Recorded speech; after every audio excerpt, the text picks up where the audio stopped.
Welcome to the latest episode of the Catalyst Health, Wellness, and Performance Coaching Podcast. I'm your host, Dr. Bradford Cooper of the Catalyst Coaching Institute, and today we'll be speaking with one of history's greatest philosophers, Friedrich Nietzsche. You know, the guy who said, "That which does not kill us makes us stronger," or "He who has a why to live can bear almost any how," or one of my own favorites, "Without music, life would be a mistake." Okay, we're not actually interviewing Friedrich Nietzsche. He died in the year 1900, but we do have Professor John Kaag. He's the chair of philosophy at UMass Lowell and the author of the intriguing book, Hiking with Nietzsche, on becoming who you are. We chat about how Nietzsche would have approached health, wellness, and performance had he lived with us today.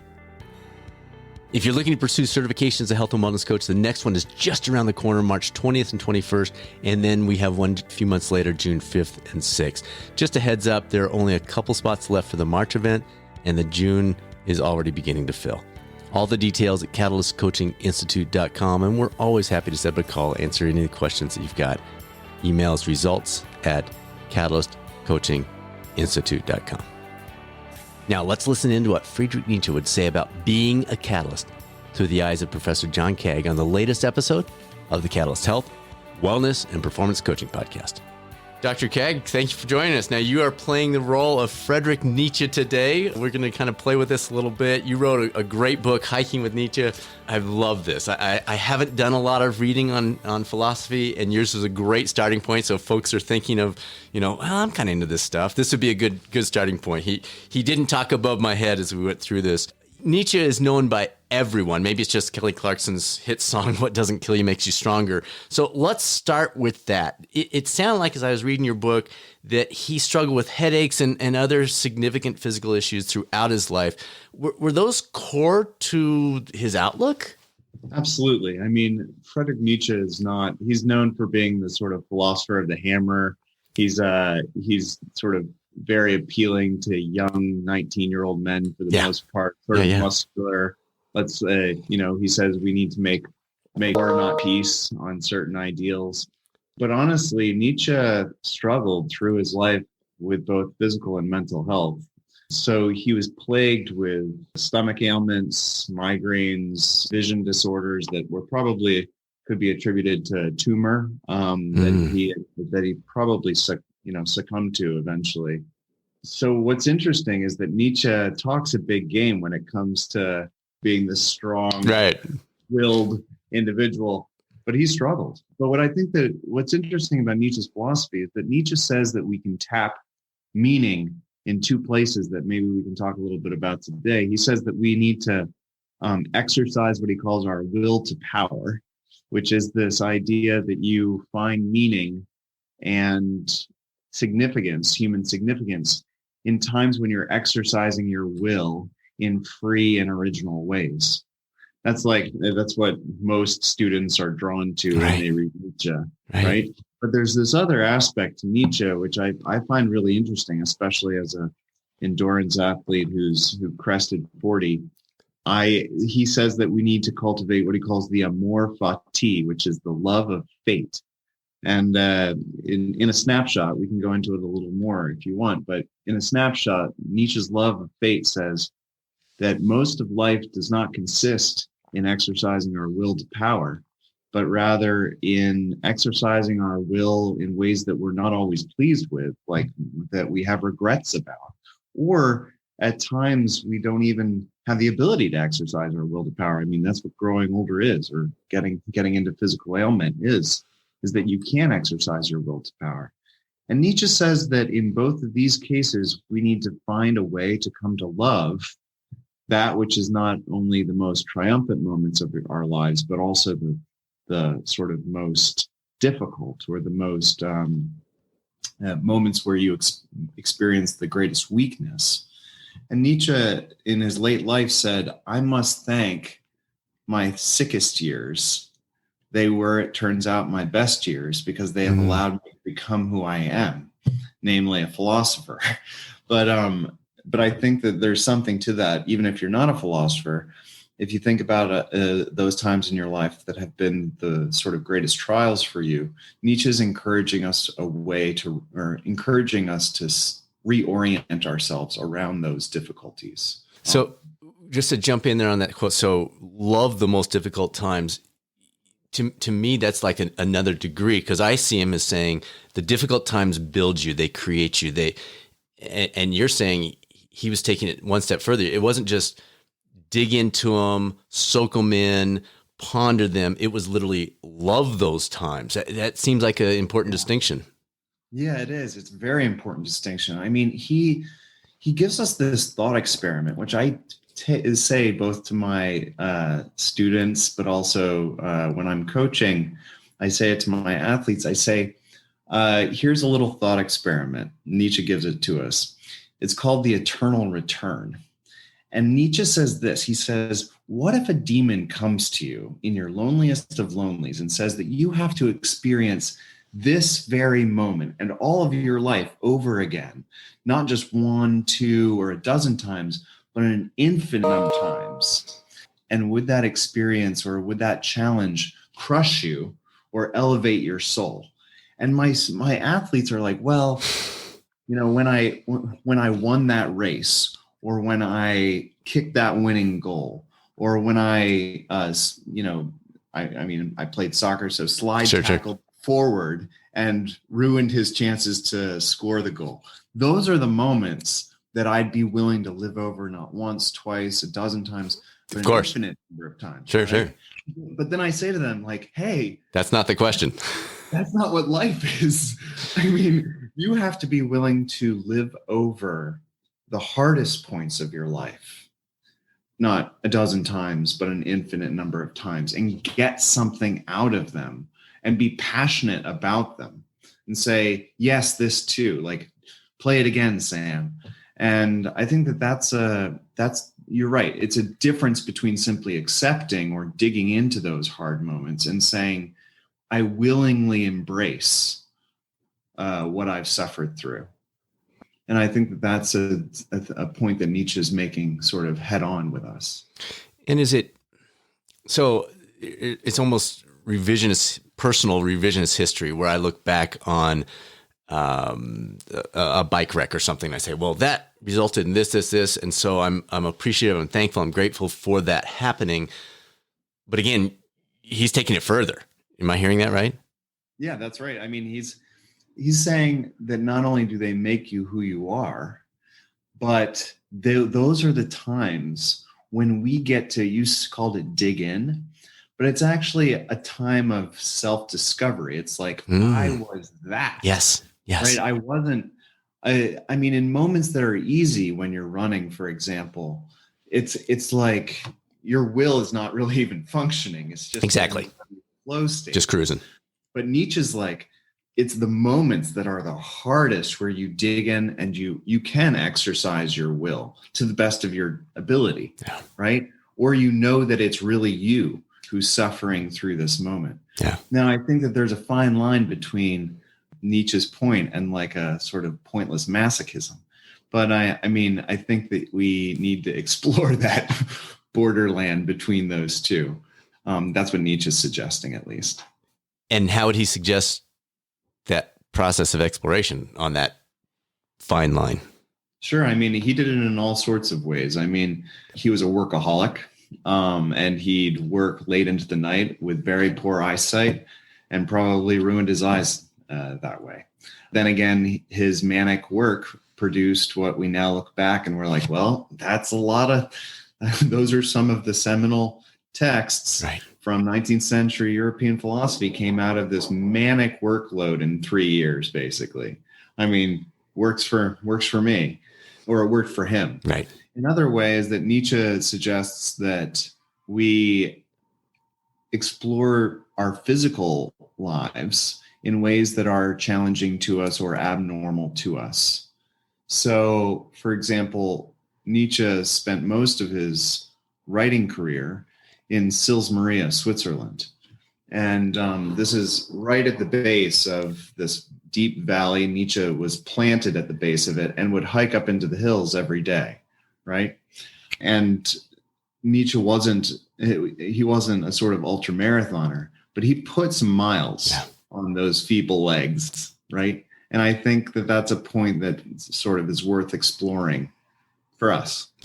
Yeah. Well, and he talks about, I can't remember where I wrote it down exactly, but it was something along the lines of creative ideas only come when you're walking or when you're moving or something like that. Was that a constant for him, that he would go out, come up with the ideas and then come back and collect it? Yeah. I mean, he said that only you could test an idea by whether it could carry itself, whether it could walk on its own two legs. But he also had this romantic idea that most of his great philosophy or most of his greatest thoughts came in the process of walking. Yeah. And this is a very old, I mean, really old idea. There were these philosophers known as the Peripatetics, and they emerged after Aristotle died. They were Greek philosophers, and they would walk as they talked. And so you oftentimes think about philosophers being up in your ivory tower. Right. That's not what the Peripatetics were. Well, and so they were the first ones to come up with this idea that sitting is the new smoking. Before smoking was even a bad thing. Yeah. Very good. So, I mean, there's also this idea that when you let your mind wander, it's literal. Like, I mean, yeah. You get out into the open, yes, into nature, and to go for a walk or a run or a swim. These physical exercises have a mental effect on us. And I think Nietzsche's tapping into that mind-body connection that has become so very popular to talk about today. Nietzsche was onto it in the 1880s. Yeah, even before he had to worry about the mobile phone interrupting you all the time, right? Exactly. All right, so let's jump into this focus on the Übermensch or Overman. I think we have so many high performers that listen to this podcast. I think it'd be like, oh, that's pretty cool. It's the pursuit of better. Can you expand on what he meant by this and the application for those of us that do want to move beyond the status quo? Yeah, absolutely. So, I mean, Nietzsche's philosophy is, he says that it's a philosophy for the day after tomorrow. In other words, it's for the future. And he's really interested in thinking about a future-oriented understanding of life, but not in the sense where you say, well, I'm going to do something 100 years from now or 50 years from now, and I'm going to delay the present moment for that sort of extended after-worldly goal. Like, he wasn't into that. Right, obviously. Use the present, right, in order to, excel and to cultivate a future self. This is the process of self-cultivation. Nietzsche's in the 1880s, he's saying too much of our lives are spent sort of habitually in a sort of mediocre position in the doldrums. Yes. And he says, compared to what we can be, we usually live half lives and we're usually half asleep. And Nietzsche's saying, like, wake up. Because the scariest part of death isn't like the dying part. It's the getting to the end of life and looking back and thinking, oh, crap, right, that was my life. What did I do? Yeah. So, I mean, that's the move that Nietzsche's trying to make. He says, you only get this once, right? You only do this once, which is not YOLO. It's not you only live once. Nietzsche says that with absolute freedom, the freedom that we have as individuals to cultivate our own lives, it also comes along with absolute responsibility. Mm. So, like, if you spend 4 hours on a bike, it's your choice, right? If you spend 8 or 10 hours running, it's your choice. And you're sacrificing your life in either way, right? You pick how you we all sacrifice our lives. Right. Choices. The only thing is that we get to choose how we do it, right? And he's just saying, just be awake to the fact that you're making this choice. He's very suspicious of sort of the habits of thought that the modern age sort of lets us fall into. And he's saying, like, wake up, get up, do something, and claim it as your own, I think. Well, and like you said, this is 1880s, and just for folks' recognition of time zone, he was born in 1844, died in 1900. So think of that time when he's saying this. It sounds like a message for today. Like, that is, if we were asleep in 1880, we're like slumbering big time in 2020 when we're recording this. Anything, like, if he were here, what do you think he'd be saying now? I think he'd be appalled. I mean, he'd be appalled at the confusion of luxury and convenience with virtue. So, in other words, the idea that life the best type of life is the easiest type of life. Nietzsche thought that this was a bourgeois, sort of high middle class European ideal that operated through the 19th century, which now happens to be today. I mean, if you think about what most of my students think is the best type of life, it's usually like the easiest type of life. Sure. My student athletes maybe being Right. Exception. Exception. And I also run the risk of this when I think about luxury and consumerism and the idea that what you are or who you are is defined by what you can buy and by what you can sort of easily move through life with. And I think that this is something that Nietzsche says, no, let's be reasonable. He says that one of his first books is entitled Birth of Tragedy. And in it, he says that where life is most vividly lived is in this Greek word called agon, which gives us agony, which is called, the agon is a word for struggle. So it is in the struggle where meaning making happens. And I oftentimes, my students say, like, why is that, Dr. Kaag? What's so important about struggle? And we have we can have that. Yes, you can. But I mean, they say, what about the struggle makes life worth living? And we can talk about it. But I think Nietzsche has a couple responses about why the struggle is. Yeah. Go. This is great. Okay. So, I mean, Nietzsche says that it is in moments of uncertainty, what philosophers might call contingency, a weird moment of chance, a moment where you get to exercise your will and determine an outcome that is not preordained or not sorted out beforehand. If you think about sports, like, it's filled with those moments of contingency. It's like, is the ball going to be kicked here or here? Am I going to be able to hit my PR or not? What's the wind like? All these contingencies, all these maybes, as the American philosopher William James would say. Nietzsche says those are the moments, right, where we actually find ourselves, where we actually decide, we make a stand for ourselves. Is it finding ourselves or creating ourselves? I think it's a mixture of both. So I say, is it a process of discovery or creation? Mm-hmm. I think it's probably a little bit of both for Nietzsche. So we discover what we can become. So, I mean, the subtitle to Hiking with Nietzsche is Becoming Who You Are, which is a weird, it's a weird phrase because, like, of course I'm becoming who I am. Like, who cares? And Nietzsche says it's the hardest task of life. Yeah. And I would suggest that, and not putting words in Nietzsche's mouth here, but I would suggest we're not becoming. We're settling. We're settling back. We're becoming these passive observers of our lives instead of becoming. Yeah, and I think one of the issues for Nietzsche is he's going back to this pretty old idea, a Greek idea, where philosophy is supposed to be in the business of giving you some skill set which gives you the ability to give your own life meaning or to give an account of your life when you get to the end of it. In other words, what do you want to be able to say when you're coding, like when you're deeply sick at the end of your life? What do you want to be able to say about the life that you've lived? Well, most of us, I think, would want to say something like, my life was worth living for, and then you fill in the blank, right? Nietzsche says you don't get to do that without struggle, because in part, struggle is a point where you say, this is my life, mine. It's not some sort of like inheritance from cultural values. It's not some sort of just the habits of thought. These beliefs I have, these actions that I'm taking are mine. And Nietzsche is enough of an atheist to think that, like, there's no afterworld. There's no God that's going to help you out. Like, this is it.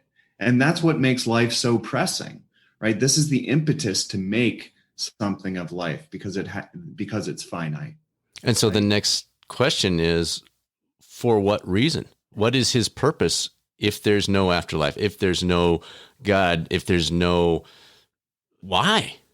Right. Why bother? Yeah. I mean, a lot of my students say to me, Dr. Kaag, like, if Nietzsche's, he throws so much of traditional values under the bus. Yeah. He says our education system, our political system, much of our cultural systems, much of religion, like Nietzsche says no to. And my students say, well, then why? And Nietzsche says, I think he says, and this is getting it's a little dark here. But I think we have to go through the darkness. Okay, but you can pause and skip over this if you need to. So Nietzsche says that our lives are limited, are finite, right? And within the course of time that we have, each of us, we get to exercise our wills and do the best that we can to give a good account. Because if meaning is going to be given in this world, it's going to come from us, okay? Which is not just like this pure egoism. It's not to say like, oh, I'm the, right. It's just me, whatever I think. Cycles around me. But human beings are the fonts of meaning, are the fountains of meaning for Nietzsche. And he says, you've got to pick it, right? It doesn't matter what you do, pick it and own it, right? I mean, I started out being a horrible swimmer, okay? And I'm with you. Yeah, horrible. And my mom said, well, you got to do sport. Just pick one, John, and then just stick at it, right? And turns out that A, I'm not a bad swimmer anymore, and B, I still had the ability to say, this is mine. I did it, right? No matter how slow you go on your marathon, right? It's my marathon. Right. And hopefully you don't pull a bidipides or, hopefully you don't just keel over. It's the end of it. Exactly. All right. This builds on what we were talking about. On page 20, you talk about Nietzsche's thought of being normal was a waste of time. I mean, I can't tell you how much that makes me smile. I'm thinking, oh my gosh, like I would want to say that. Can you expand on this idea, what it meant for him, but more importantly, what does it mean for us? Sure. I mean, I think Nietzsche is suspicious of the way that we live in a very conformist culture.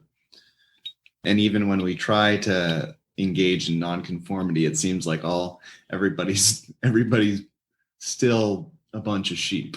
Right. And Nietzsche's worried about that because he thinks that if you're just conformist or just a sheeple, as I say to my students, just a sheep person, right? If you're a sheeple, then you get to the end of your life and you're like, well, that was time that I spent, but I did it following a bunch of people and I didn't really exercise my own decision-making process about what is most dear to me, namely my life. So Nietzsche says, let's think about those exceptional individuals, right? Let's think about those individuals who don't fit the norm and see if we might emulate them. See if we can give birth. Nietzsche says, can you give birth to a dancing star? What he means by that is basically like, can you do something creative, original, right? You don't have to be a genius to do it. You just have to have a little bit of willpower. Right? Because we all have that capacity. Just let's do it.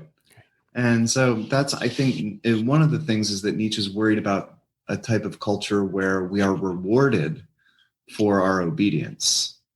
And I think that that's a culture that we're living through now, maybe with some notable exceptions emerging in the last year or a couple of years. Right. Okay, good. Related to this, and again, some of these quotes, we could go on forever talking through some of his top quotes. Life is no longer lived enthusiastically, only deferred. How did he suggest we break that trend in our lives? Is it, I mean, to me, it seems more applicable today than it was in the late 1800s, but what a powerful statement. Life is no longer lived enthusiastically, only deferred. Well, I mean, he's putting his finger directly on the way that most of us make meaning in life today. Namely, we defer the gratification of our lives. So I ask my students, why are you in college? And they're like, well, I want to get a job when I'm 46 and buy a big boat. Right. And, like when you're 46, that's 26 years from now. Okay. Like that's why you're in college. What would it be like to live enthusiastically in the present? in order to like cultivate this overman or this ubermensch or overwoman, right? What would it mean to live in the present right now and to live enthusiastically? Because I bet your boat's going to come at 46. If you absolutely, if you're that person now, yeah, if you're that person now, don't worry about the future. It'll happen. Now, Nietzsche's not against goals. Like he thinks that goals are okay. What he thinks is that we often slog our way through, right, in order to get the goals, and we do it mindlessly. And he's suspicious of this. And I think, I mean, for the endurance athletes out here, I mean, you can have PRs in mind, right? And that'll get you out the door on days when it is sub-freezing, when it is raining.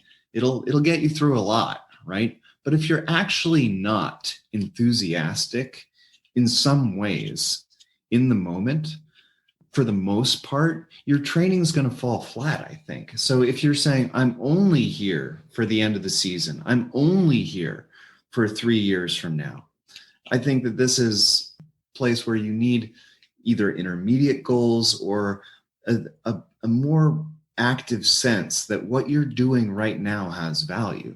If for no other reason, then it's just yours, right? You get to choose to go out the door. And by God, that's something, right? I mean, like, that's something that nobody else is doing. You're doing, or maybe you're doing it with a team and you say, hey, this is us. We're going to be out in the rain today. It doesn't matter if we win the championship next week. We're going to be out in the rain today and we're going to push it. Right. And I think that's what Nietzsche is encouraging us to do. He's worried about the deferred life that we never actually, I mean, the real danger is that you spend life for a goal that never arrives. And then you think to yourself, why the hell did I act?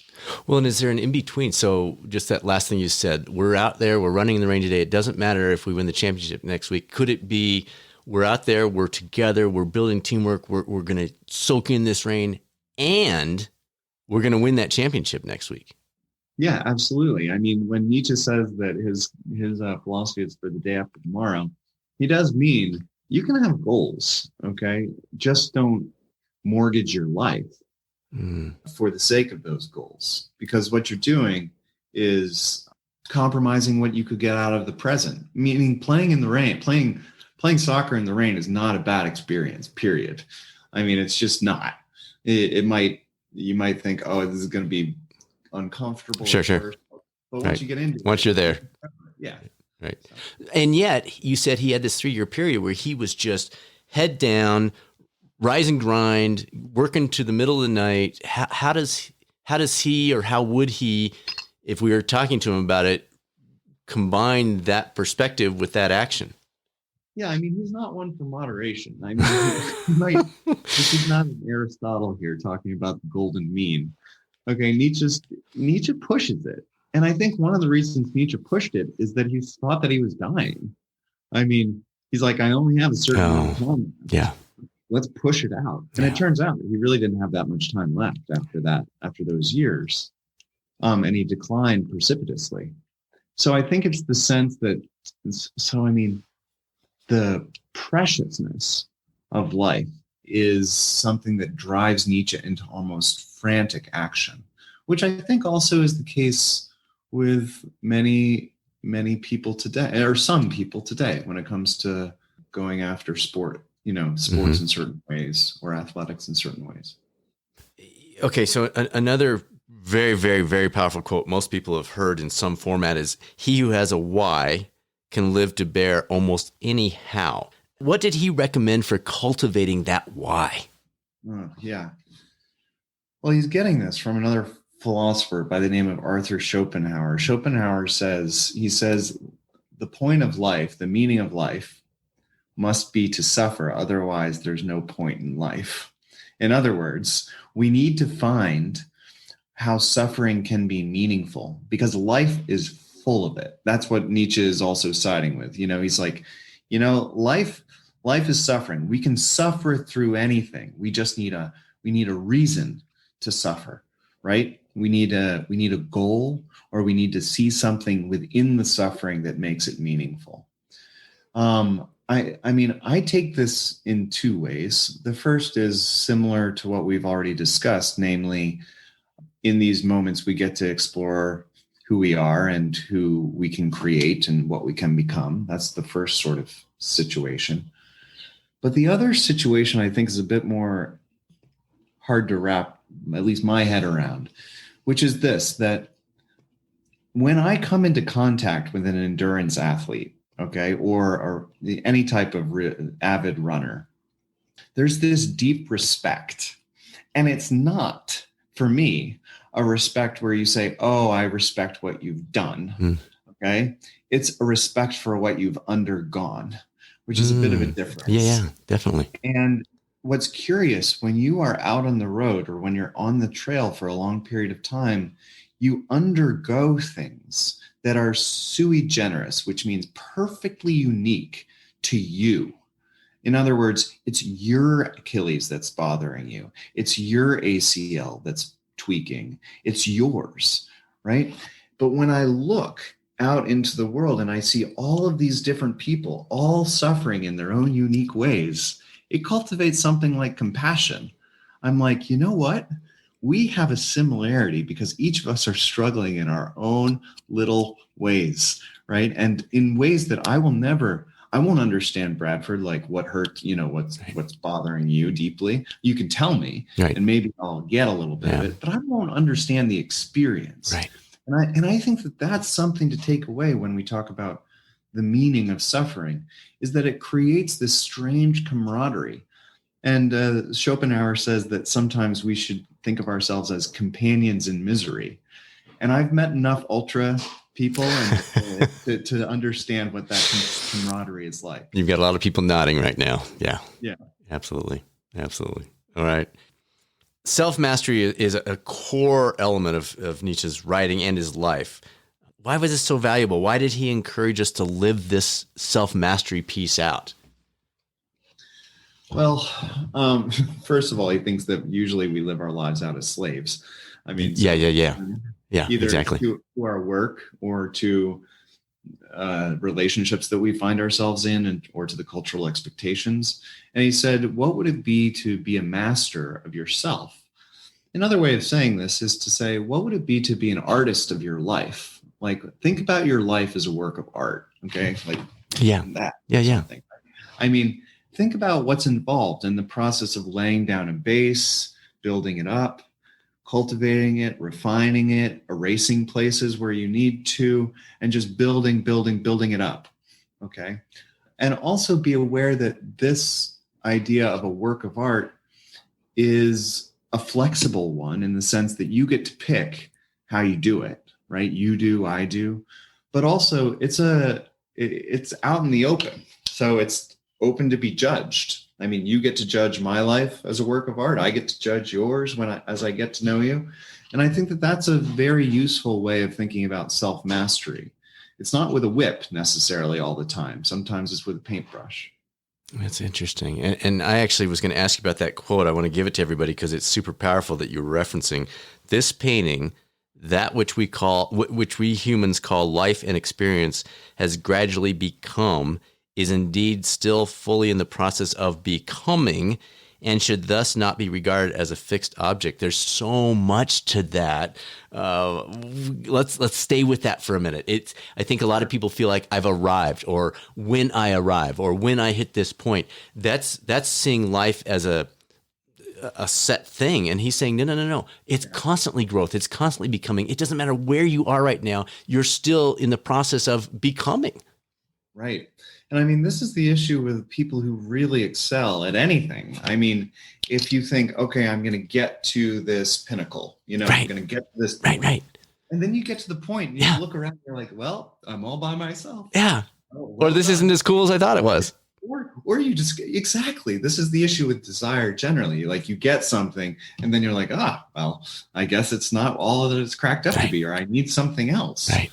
And I think that what Nietzsche is encouraging us to do is to say, hey, you are always in the process of becoming, okay? You're always in the process. So if you are satisfied with your current position, you know that you've gone awry in life. Yes. In other words, you've the point of stasis, or the point of standing still, the place of perfect equilibrium, for Nietzsche is a sign of death. I mean, if you think about the way that biology works, I mean, cell death happens when there's perfect equilibrium. Like there's no movement, okay? There's no diffusion, or there's no incoming. It's just static. That's death for Nietzsche. And so he says, stay on the move, and also realize that life is the process of becoming, or some sort of movement, some sort of growth, which is different than just change, right? You can change, but that's not always growth. Nietzsche says, concentrate on growth. And additionally, he says something very similar to Lao Tzu. Lao Tzu says in the Tao Te Ching, he says, it is only when I let go of who I am that I can become something new, or I can become, or I allow myself to become. Okay. It's only when I let go of who I am that I can allow myself to become. And I think Nietzsche has a very similar approach to this. So. Wow. Let's stay with that just for a second, because and we won't necessarily have Nietzsche we're quoting here, but more Lao Tzu. The idea of letting go of who I am, I think that's a powerful one. From as simple as our daughter was a great gymnast in high school and was ready to let it go, but as a sophomore, but didn't because identity-wise, well, who am I if I'm not a gymnast? I've had that struggle with various aspects of my life. I think a lot of people struggle with, I think there's something better, but if I move on, I'm no longer who I'm identifying myself as being. Can you talk us through that a little bit, or maybe how Nietzsche would have approached that struggle? Precisely. I mean, there are a lot of things like that we commit ourselves to that then solidify our identity in a very concrete way. So, for example, I'm a father, or I'm a husband, or I'm a runner, or I'm a professor or a writer. Something, right? And those things, Nietzsche says, can be life-giving, right? They can be places where we tap meaning.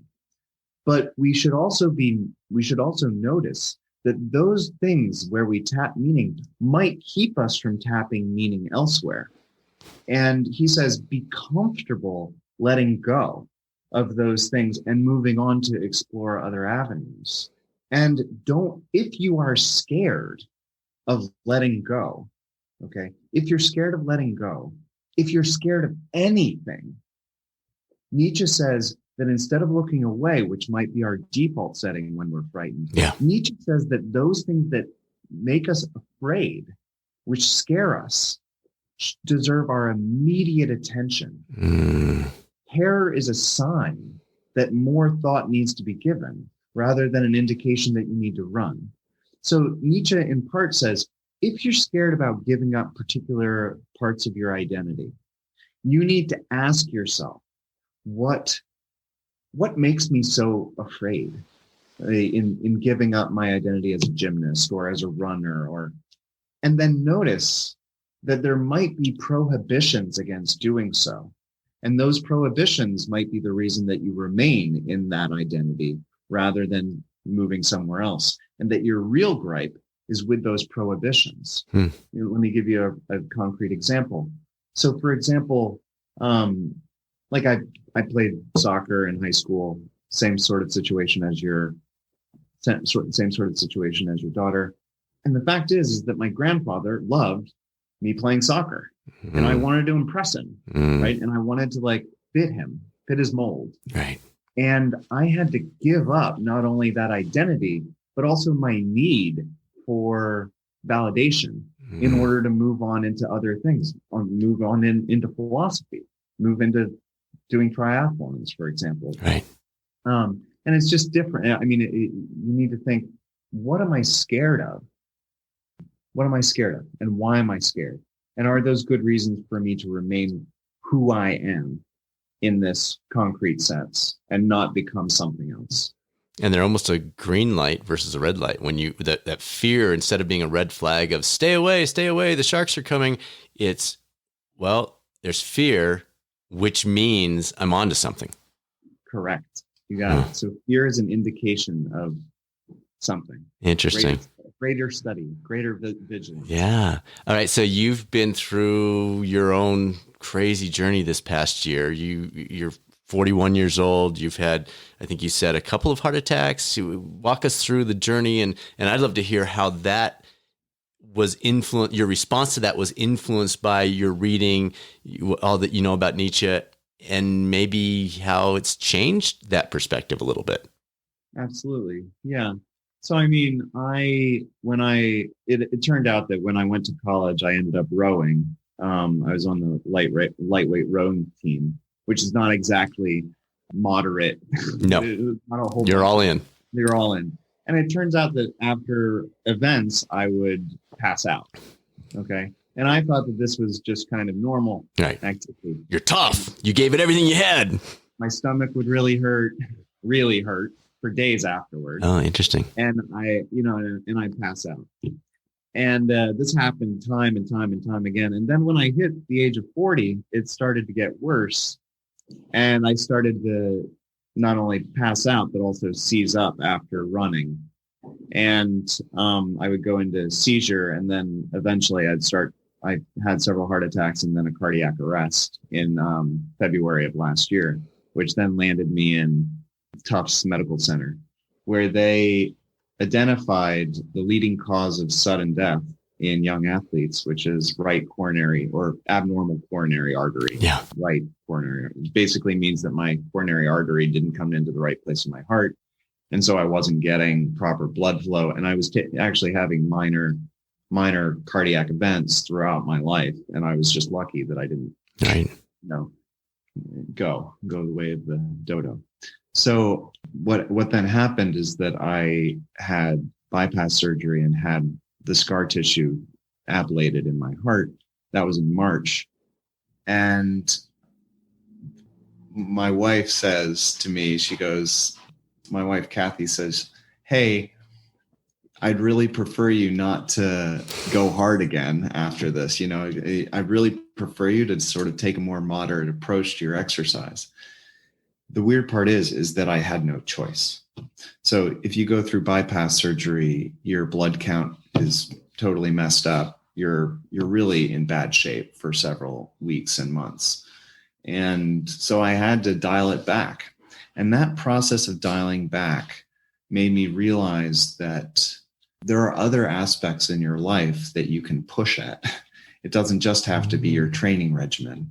It can be, raising kids, or it can be cleaning a house, or it can, honestly, for people like me, it can be sitting on my butt, which is a challenge, right? I mean, these challenges don't have to come just in the form of standard exercise, right?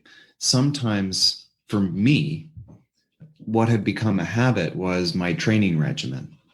And the issue was to break that and to force myself to not be stupid, right? So that's that leaving behind piece. That's that, well, wait, when I train, I do intervals. When I train, I do tempo runs. You were saying from now on, or at least for the time being, it's going to be different. I'm running 8:30s right now, right? Which I'm not running 6:30s. I'm running 8:30s. Right. And I just have, for my livelihood, I have to. Maybe I'll get back to the place. But it's been a learning experience, and it's been something completely novel. And it's also been a case where Nietzsche, it's not all about successes or triumphs. It's about being able to see your life in a genuine, authentic way, and to be honest about yourself, about who you're becoming. I'm becoming older. Okay. That's very difficult for me to face. Okay. Nietzsche says the difficulties we face, you need to look at them. Okay. They're signs that you need to give more thought to them. Now, am I going to just be a couch potato and just turn gray and be done? No, probably not.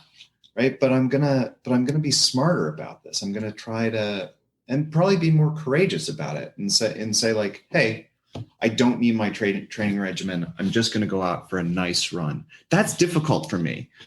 Okay, that's more difficult than pushing it hard. Right. And I think that many of your listeners probably are in a similar situation. I mean, if they were laid low with an ailment, the main difficulty is, the prospect of not pushing it hard is brutally difficult for me. That's huge.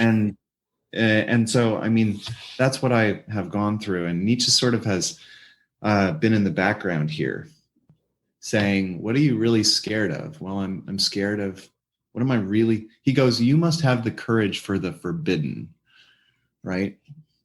What am I really scared of? What are the forbidden questions for me? Well, in part what I'm scared of is getting older.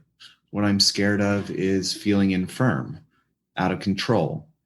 I worry about becoming fat and out of shape.